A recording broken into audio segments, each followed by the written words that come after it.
Situation numéro 3. Soit f, la fonction affine définie par f de x est égal à moins 2 cinquièmes de x plus 3 et d, sa droite représentative. Première question, on nous demande le coefficient directeur et l'ordonnée à l'origine de la droite d.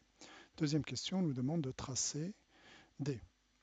Alors, pour répondre à la première question, on voit que devant x, il y a un facteur multiplicatif qui est moins 2 cinquièmes. Coefficient directeur de la droite d. Et le deuxième facteur qui est après x, c'est-à-dire le 3 qui est là, c'est l'ordonnée à l'origine. Le moins 2 cinquièmes, c'est coefficient directeur. Et le 3 qui est là, c'est l'ordonnée à l'origine. Ordonnée à l'origine. Maintenant, il nous est demandé de tracer.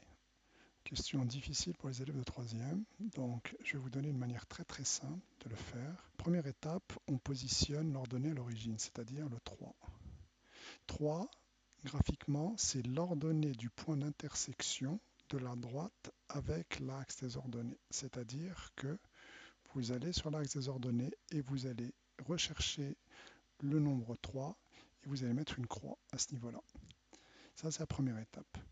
Deuxième étape, à partir de cette croix, vous allez traduire le coefficient directeur moins 2 sur 5 comme un déplacement, un rapport de déplacement.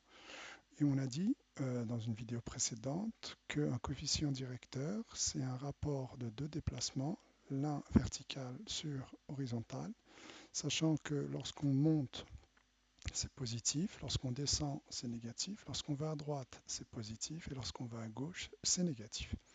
Ici, on a moins 2 sur 5, c'est-à-dire qu'à partir de la croix qu'on a tracée, on va avancer de 5 vers la droite. Voilà, ici on va avancer de 5.